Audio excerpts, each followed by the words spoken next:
جی پاکستان کو آگے بڑھنا ہے، اگر پاکستان کو آگے بڑھنا ہے تو خرچے کم کرنے ہیں، اور خرچے وفاق کو اپنے کم کرنے ہیں۔ پروونسز کی تو باری آئے گی، پروونسز کو بھی کم کرنے چاہیے، لیکن سب سے زیادہ حجم وفاق کا ہے۔ وفاق اپنا ایک تخمینے کے مطابق 6 ٹریلین سے زیادہ ان کا خرچہ ہے، وفاق کی جو گورنمنٹ ہے۔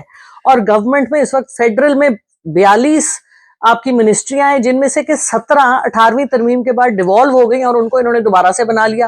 ان کے ساتھ سینکڑوں ڈپارٹمنٹس ہیں جو ایسوسیٹڈ ہیں، جن کے ہیڈ کے اوپر گریڈ 22 کے لوگ بیٹھے ہیں، کوئی ایکٹنگ، کوئی اور وہ جو ہیں ان کو مراعات تو ساری ملتی ہیں، لیکن جب آپ ان سے پوچھنا شروع کریں کہ آپ نے کیا ڈیلیور کیا، آپ کے پاس کیا ہے، کیا دکھانے کو کیا ہے، تو پھر شرمندگی ان کو بھی ہوتی ہے اور ہم تو شرمندہ ہی بیٹھے ہیں یہاں پہ۔ تو ہماری بھی اس میں ذمہ واری ہے۔ سب سے پہلے میں اپنے آپ کو لے کے آتی ہوں کٹہرے میں۔ سو پوائنٹ از کہ ہمارا جب تک ہمارے لوگ اپنے ملک کو سگا ملک نہیں سمجھنا شروع کریں گے، ہم سب جو حکومت میں ہوتے ہیں یا حکومت سے ایسوسیٹڈ ہوتے ہیں، وہ سمجھتے ہیں کہ یہ کوئی ستیلا ملک ہے، اس سے جو نکالنا ہے نکال لو، اپنی جیبیں بھر لو، باقی جائے بھاڑ میں۔ تو یہ جب تک سوچ نہیں بدلے گی، یہ ملک ٹھیک نہیں ہونے والا، اور یہ ملک ہمارا ہے، ہم ہی اس کو ٹھیک کریں گے، کوئی باہر سے آ کے اس کو ٹھیک نہیں کرنے والا۔